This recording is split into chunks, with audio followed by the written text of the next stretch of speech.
আজকে দারুণ খুশির খবর আছে বন্ধু।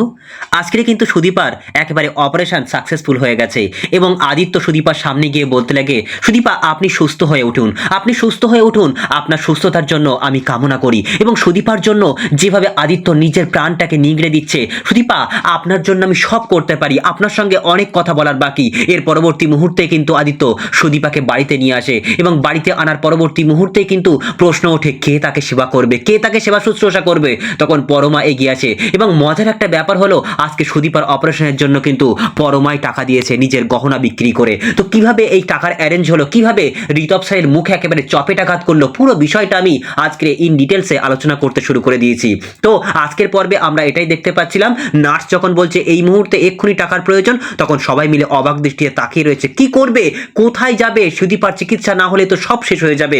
কিন্তু কেউই বুঝতে পারছে না। এদিকে আদিত্য একেবারে অঘোরের মধ্যে পড়ে গিয়ে সামনের দিকে বসে পড়ে। আর আমরা দেখতে পাচ্ছি ঋতব স্যার, সে কিন্তু মনে মনে ভাবতে লাগে, আপনারা কেন টাকার ব্যবস্থা করতে চাইছেন না, আমার আমার আমার সাহায্য আপনারা কেন নেবেন না, অবশ্যই আপনাদের সাহায্য নিতে হবে, আপনারা পারবেন না সেটা না বলে আপনারা এরকম করছেন। তখন সেখানে দেখতে পাচ্ছি যে নার্স আবারও বলতে লাগে, হ্যাঁ অবশ্যই অবশ্যই এক্ষুনি টাকার প্রয়োজন, না হলে কিন্তু টাকার ব্যবস্থা না করলে সুদীপার অপারেশন হবে না। এদিকে ঋতব স্যার তখন বলতে লাগে, নার্স আপনি চলে যান, আপনি গিয়ে ফর্মটাকে অ্যারেঞ্জ করুন, আমি ফর্মে সাইন করে দিচ্ছি, আমার অ্যাকাউন্ট থেকে টাকাটা ট্রান্সফার হবে। এদিকে তখন নার্স ফর্মটাকে রেডি করার জন্য ব্যস্ত হয়ে পড়ে। আর এদিকে এরা সবাই অবাক দৃষ্টিতে তাকিয়ে রয়েছে, ঋতব স্যারের সাহায্য শেষমেশ নিতে হচ্ছে। তো অন্যদিকে আমরা দেখতে পাচ্ছি পরমা তার গহনাগুলো, সমস্ত গহনাগুলোকে এক জায়গায় করেছে। বাড়ির যে কাজের মহিলা মালতী, তাকে নিয়ে কিন্তু সমস্ত শোকেশের তালা চাবি খুলে সমস্ত গহনা বার করেছে। এবং সেই গহনা ম্যান বলতে লাগে যে, পরমা তোমার বাবার সঙ্গে একটাবার কথা বলি, তুমি যে এত বড় একটা কাজ করছো, এতটা গহনা দিচ্ছ। তখন পরমা বলতে লাগে, না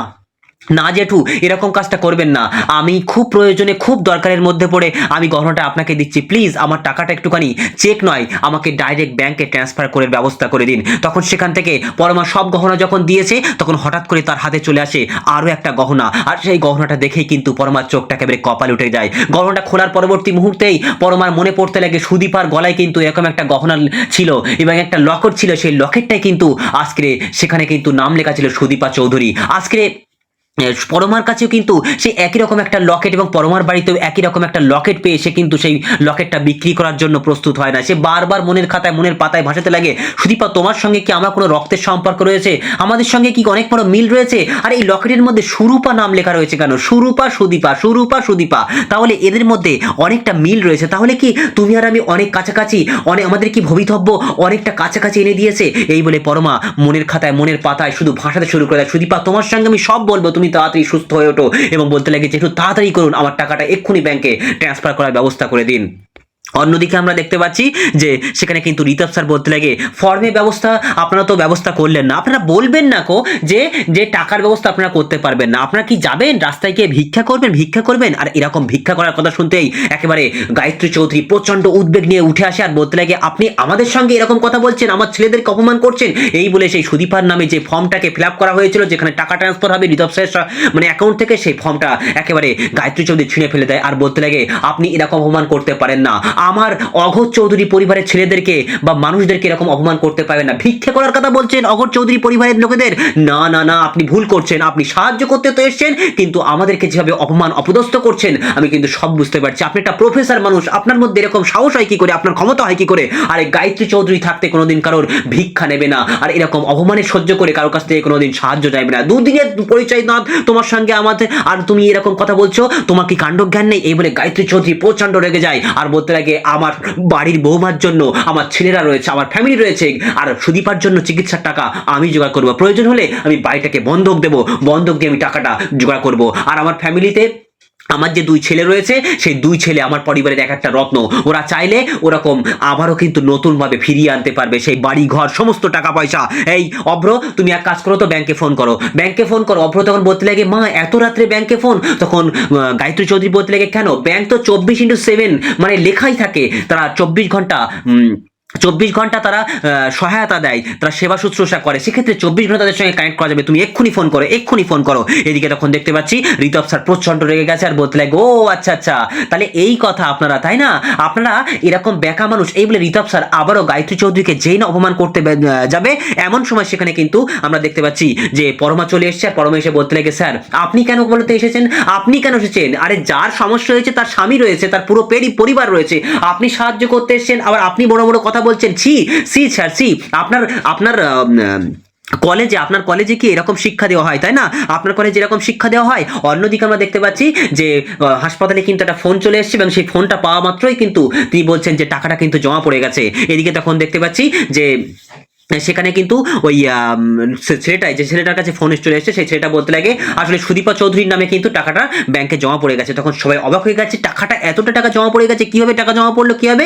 তখন সেখানে পরমা বলতে লাগে, টাকাটা আমি জমা করেছি। আর এমন কথা শুনতে কিন্তু ওই থেকে আদিত্য অবাক দৃষ্টিতে পরমার দিকে তাকিয়ে থাকে। পরমা নিজের জীবন দিয়ে হলেও সুদীপাকে বাঁচাতে চায়। তখন সেখানে আদিত্য সামনের দিকে এগিয়ে আসে আর বলতে লাগে, পরমা আমার স্ত্রীর জন্য তুমি এরকমটা করলে? তখন পরমা বলতে লাগে, না না আদিত্য, তুমি ভুল ভাবছো, আমার স্ত্রী, তোমার স্ত্রীর জন্য আমি এরকমটা করছি না। আসলে আমার হাজবেন্ডের বোন অসুস্থ, আর সেই সূত্র ধরে আমারও বোন, সেক্ষেত্রে আমার বোনের জন্য আমি এত টাকা খরচ করেছি, আমি তোমার স্ত্রীকে বাঁচানোর জন্য নয়। তখন সেখানে আমরা দেখতে পাচ্ছি যে সুনন্দা তার কাছে হাত জোড় করে বলতে লাগে, পরমা সত্যি তুমি আমাদের কত বড় উপকার করলে, কত বড় উপকার করলে, কিন্তু সবাই ভেবে পাচ্ছে না যে এতটা টাকা তারা কোথায় পেলো, পরমা এতটা টাকা কোথায় পেলো। তখন সেখানে আদিত্য জিজ্ঞেস করতে লাগে, পরমা তুমি এতটা টাকা কোথা থেকে ম্যানেজ করলে? কিন্তু এদিকে পরমা বলতে লাগে, আসলে কতটা কোথা থেকে ম্যানেজ করেছি সে এখন বলার সময় না, আগে সুদীপার অপারেশনটা হয়ে যাক। তখন কেউ শুনতে যাচ্ছে না। এদিকে বড়মা বলতে লাগে, হ্যাঁ বড় বৌমা, তুমি একবার বলে দাও না টাকাটা তুমি কোথা থেকে ম্যানেজ করেছো।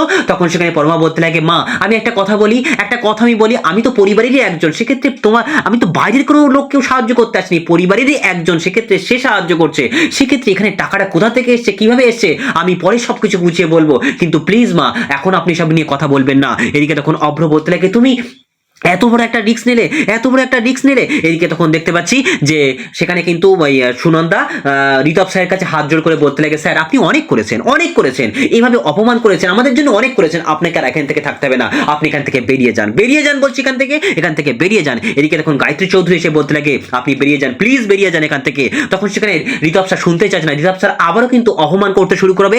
এমন সময় সেখানে অভ্র গিয়ে বলতে লাগে, কি ব্যাপার?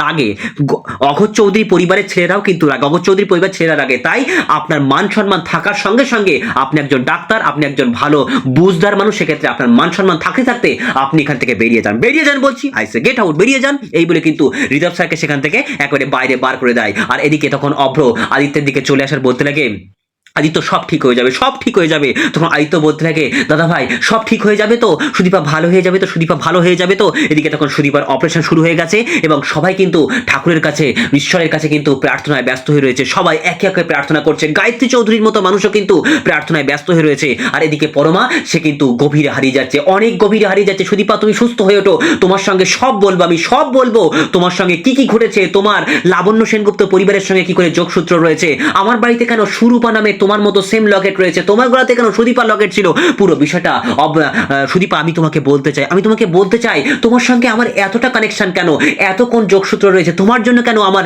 এতটা মন কাঁদে, কি এমন ঘটছে, পুরো বিষয়টা আমি তোমাকে বলতে চাই। এদিকে তখন দেখতে পাচ্ছি যখন সুদীপার অপারেশন করছে, অন্যদিকে দেখতে পাচ্ছি আমরা সেখানে কিন্তু বাড়িতে চলে এসেছে পরমার বাবা এবং মা, এবং তারা বাড়িতে এসে একবারে উতলা হয়ে গেছে।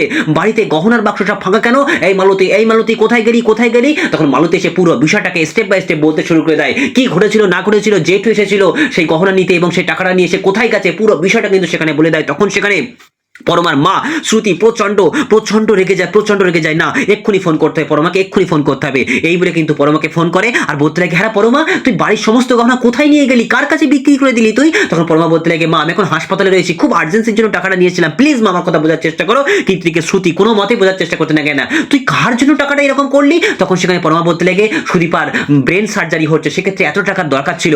তখন সেখানে বলতে লাগে, ওই মেয়েটার জন্য তুই এত টাকা নষ্ট করলি, ছি পরমা ছি, আমি কোনো মতে মানতে পারবো না, কোনো মতেই মানতে পারবো না। এদিকে পরমা বলতে লাগে, মা প্লিজ বোঝার চেষ্টা করো, আমি এখন হাসপাতালে রয়েছি, প্লিজ ফোনটা রেখে দাও, এগুলো কিন্তু ফোনটা রেখে দেয়। তখন সেখানে আমরা দেখতে পাচ্ছি যে সেখানে কিন্তু পরমার বাবা দাঁড়িয়ে মনের খাতায় মনের পাতায় ভাসাতে শুরু করে দিয়েছে, এ রক্তের টান, এটা রক্তের টান, এটা রক্তের টান। তখন বলতে লাগে শ্রুতি এটা হচ্ছে ভবিতব্য, এটা হচ্ছে ভবিতব্য। তখন সেখানে শ্রুতি বলতে লাগে কি ব্যাপার, তুমি এখানে এরকম ভবিতব্যের কথা বলছো? তখন সেখানে পরমার বাবা বলতে লাগে আসলে শ্রুতি এসব বিষয় নিয়ে এসব টপিকটা নিয়ে ছেড়ে দাও না, ছেড়ে দাও এসব, এটা আমি এমনি বলছিলাম আর কি। ওর দরকার পড়েছে, আমার মেয়ে তো কোনো খারাপ কাজে ব্যবহার করেনি, ওর দরকার পড়েছে সেই জন্য নিয়েছে। কিন্তু সেখানে আমি সমস্ত টাকা দিয়ে দেবো, তোমার সমস্ত গহনা আমি ফিরিয়ে এনে দেবো, আমি ওই সরকার জেঠুর কাছ থেকে সমস্ত গহনা ফিরিয়ে এনে দিলে হলে তো। তখন সেখানে পরমার মা বলতে লাগে না না না, এই টাকাটা যদি অন্য কারো পারপাস খরচ করতো আমি কিছুই বলতাম না, কিন্তু ওই মেয়েটার জন্য, ওই সুদীপার জন্য টাকাটা খরচ করবেন না, আমি কোনো মতে হতে দিতে পারি না, কোনো মতে হতে দিতে পারি না। তখন সেখানে একেবারে সুদীপা পরমার বাবা প্রচন্ড চিৎকার করতে লাগে আর বলতে লাগে আমার মেয়ে আমার টাকা খরচ করে দিতে তোমার কি, তুমি আর এই বিষয়ে একটা কথা বলবে না, এই বলে কিন্তু পরমার মাকে চুপ করিয়ে দেয়। পরমার মা তখন বলতে লাগে তুমি আমার সঙ্গে এরকম ব্যবহার করছো, এরকম ব্যবহার করছো। তখন পরমার বাবা বলতে লাগে শ্রুতি তুমি একটু শান্ত হওয়ার চেষ্টা করো, আমি আর এই বিষয় নিয়ে তোমার সঙ্গে কোনো কথা বলতে চাই না। এদিকে দেখতে পাচ্ছি সুদীপাকে কিন্তু বাইরে বের করে আনা হয়েছে এবং সুদীপা অঘোরের মধ্যে পড়ে রয়েছে। তখন সেখানে ডাক্তার বলতে লাগে যে সমস্ত সার্জারি হয়ে গেছে, কোনো সমস্যা নেই, কিন্তু সুদীপার কিন্তু ডান সাইডটা প্যারালিসিস হয়ে রয়েছে। আর এমন কথা শুনতে কিন্তু সবাই অবাক হয়ে তাকিয়ে রয়েছে। এদিকে তখন আমরা দেখতে পাচ্ছি আদিত্য সেখানে বসে পড়েছে আর বলতে লাগে ডাক্তারবাবু আর সব ঠিক হয়ে যাবে তো, সব ঠিক হয়ে যাবে তো। কিন্তু ডাক্তার বলতে লাগে দেখুন ইনার এখন অ্যানেস্থেশিয়ার মধ্যে রয়েছে, এখন কোনো সমস্যা আমরা দেখতে পাচ্ছি না, কিন্তু পরবর্তীতে কি হবে সেটা কিন্তু বলা যাচ্ছে না, কারণ ব্রেন সার্জারির ব্যাপার তো, সেক্ষেত্রে একটা ডিস্ক থেকে যায়, সেক্ষেত্রে একটা ডান সাইড প্যারালিসিস হয়ে গেছে, কিছু করার নেই এখানে। তখন সবাই মিলে বলতে লাগে ঠিক হয়ে যাবে তো, ঠিক হয়ে যাবে তো। তখন সেখানে আদিত্য বলতে লাগে হ্যাঁ সব ঠিক হয়ে যাবে, সব ঠিক হয়ে যাবে। সুদীপা আপনি সুস্থ হয়ে উঠুন, আপনার সঙ্গে আমার অনেক কথা বলা বাকি আছে, অনেকটা কথা আমার বলা বাকি আছে, আপনি সুস্থ হয়ে উঠুন সুদীপা, আপনি সুস্থ হয়ে উঠুন, আপনি আমার সঙ্গে কথা বলুন সুদীপা, আপনি আমার সঙ্গে কথা বলুন। এই বলে কিন্তু আদিত্য একেবারে হাউ মাউ করে তার মনের খাতায় মনের পাতায় কিন্তু কান্না করতে শুরু করে দেয় আর সুদীপা একেবারে অঘরের মধ্যে পড়ে থাকতে শুরু করে দেয়। এদিকে তখন আদিত্য বলতে লাগে তোমার সঙ্গে অনেক কথা বলা বাকি সুদীপা, তুমি কি করে বুঝবে, তুমি কি করে বুঝবে আমার মনের কথাগুলো, আমার মনের কথাগুলো সব তোমাকে বলবো, সব আমি তোমাকে বলতে চাই, সব আমি তোমাকে বলতে চাই। এদিকে তখন ডাক্তার বলতে লাগে আপনারা যদি মনে করেন যে এখানে এনাকে হাসপাতালে রাখবেন তাহলে খুব ভালো সেবা শুশ্রূষা আমরা করবো, আর যদি মনে করেন বাড়িতে নিয়ে যাওয়া হবে তাহলে আপনার বাড়িতে নিয়ে যেতে পারেন, কোনো সমস্যা নেই। তখন পরমা বলতে লাগে আমরা বাড়িতে নিয়ে যেতে চাই। তখন সেখানে সবাই মিলে সম্মতি দেয় হ্যাঁ অবশ্যই বাড়িতে নিয়ে যাওয়া হবে, অবশ্যই বাড়িতে নিয়ে যাওয়া হবে। আর আমরা দেখতে পাচ্ছি সেদিক থেকে গায়ত্রী চৌধুরী বলতে লাগে হ্যাঁ আমার বাড়ির বৌমা সুদীপা সে আমার বাড়িতেই যাবে, সেখানে যা হওয়ার হবে, আমরা সবকে বাড়িতে নিয়ে যাবো। এই বলে কিন্তু সবাই মিলে বাড়িতে নিয়ে চলে আসে। আর বাড়িতে নিয়ে আসার পরবর্তী মুহূর্তে অভ্র বলতে লাগে মা, বড় মাকে বলতে লাগে গায়ত্রী চৌধুরীকে বলতে লাগে মা সুদীপার যে সেবা শুশ্রূষা করা হবে সেই সেবা শুশ্রূষাটা কে করবে, কে করবে? তখন সেখানে ওরা বলতে লাগে সুনন্দা বলতে লাগে আমি রয়েছি, বড়মা বলতে লাগে আমি রয়েছি করবো, কিন্তু সেখানে অভ্র বলতে লাগে না তোমরা তো অনেকটা বয়স হয়েছে, তোমরা এত কি সবকিছু ধকল সইতে পারবে? তখন সেখানে পরমা বলতে লাগে আমি করবো অভ্র, আমি করবো। আর এমন কথা শুনতে অভ্র বলতে লাগে পরমা তুমি পারবে, সবকিছু পারবে? তখন পরমা বলতে লাগে হ্যাঁ আমি সবকিছু করতে পারবো, আমার বোনের জন্য আমি সবকিছু করতে পারি, সুদীপা আমার জন্য কত কি না করেছে আর ওর জন্য এটুকু করতে পারবো না? এদিকে সুদীপা অঘরের মধ্যে পড়ে রয়েছে। আর এদিকে তখন অভ্রর সঙ্গে যখন কথা কাটাকাটি করছে তখন সুদীপা পরমা বারবার বলছে অভ্র আমি পারবো, আমি শিখে নিতে পারবো, আমি সবকিছু করতে পারবো না, ওর জন্য কোনো রকমের আয়াটা রাখার দরকার পড়বে না, আমি সব নিজে হাতে সুদীপাকে দেখভাল করতে পারবো। এই বলে সুদীপার বিরুদ্ধে যখন সমস্ত নালিশ করতে ব্যস্ত হয়ে পড়েছে, সুদীপাকে নিয়ে সে যখন প্রচন্ড ভালোবাসার জগতে হারিয়ে যাচ্ছে, তখন সেখান থেকে শ্রুতি চলে আসে বলতে লাগে বাহ পরমা বাহ, তুই এত কিছু করেছিস, তোকে আমি কিছু বলছি না, তুই এতটা টাকা এতটা গহনা সবকিছু বিক্রি করে দিয়েছিস, তারপরে পরমা তোকে আমি কোনো কথা বলতে চাই না, কিন্তু পরমা তুই তো এরকম কাজ কোনোদিন করিসনি, কোনোদিন এরকম কাজ করিসনি, সেক্ষেত্রে তোর বাবা টাকা দিয়ে দেবে, তোর বাবা টাকা দিয়ে দেবে, একটা সুন্দর আয়া রাখ। আর এমন কথা শুনতে কিন্তু সবাই অবাক দৃষ্টিতে তাকিয়ে রয়েছে। তখন পরমা বলতে লাগে মা এখানে কিন্তু এরকম মানসিকতার মধ্যে কেউ নেই, কেউ নেই, কোনো মানসিকতার মধ্যে নেই, প্লিজ মা আমি সব করে নিতে পারবো, আমি সব বুঝে নিতে পারবো। কিন্তু পরমার মা বলতে লাগে না না তুই তোর জীবনটাকে শেষ করে দিয়েছিস, আর এই মেয়েটার জন্য তোর জীবনটা আরো একেবারে নরকে ঠেলে দিবি না পরমা, আমি বেঁচে থাকতে তা করতে দেবো না, করতে দেবো না। পরমা তখন বলতে লাগে মা প্লিজ বোঝার চেষ্টা করো, বিশ্বাস করার চেষ্টা করো, তোমাদের যদি এরকম কোনো সমস্যা হতো তাহলে কে করতো, কে করতো? তখন পরমা মা বলতে লাগে দেখেছো দেখেছো দেখেছো তুমি দেখেছো তোমাদের মেয়ে কি কথা বলছে, মেয়ে কি কথা বলছে? তখন সেখানে সুদীপ পরমার বাবা বলতে লাগে থাক না শ্রুতি থাক না, ও সবকিছু ম্যানেজ করে নিতে পারবে, ও সবকিছু ম্যানেজ করে নিতে পারবে। কিন্তু পরমার মা বলতে লাগে না না পরমা আমি এটা কোনদিন করতে পারবো না, কোনোদিন করতে দিতে পারবো না, তুই এত টাকা খরচ করেছিস আমি তাতে কিছু বলছি না, কিন্তু তুই কিনা শেষমেশ আয়ার কাজ করবি, তুই সবকিছু করতে পারবি, তুই সবকিছু করতে পারবি না, তোর বাবার অনেক টাকা রয়েছে, সে টাকা দিয়ে তোর বাবা একটা ভালো আয়া রেখে দেবে, ভালো একটা আয়া রেখে দেবে সুদীপার ট্রিটমেন্ট করার জন্য। এমন কথা শুনতে কিন্তু পরিবারের প্রত্যেকটা মানুষ কিন্তু অবাক হয়ে যাচ্ছে, বিশেষ করে আদিত্যের চোখটা একেবারে চোখের পলকটা পড়ছে না, সবাই মিলে অবাক দৃষ্টিতে তাকিয়ে রয়েছে। আর সুদীপা পরম পরম মানে ঘোরের মধ্যে হারিয়ে চলে গেছে। জানি না সুদীপা কবে আবারও শক্তিশালী হয়ে উঠতে পারবে, আবারও নতুন রূপে সুদীপা আবারও বের হতে পারবে, কবে সুস্থ হবে তার সুস্থতা আমরা সবাই কামনা করি। সো বন্ধুরা তোমরা কি চাও অবশ্যই কমেন্টে জানিও।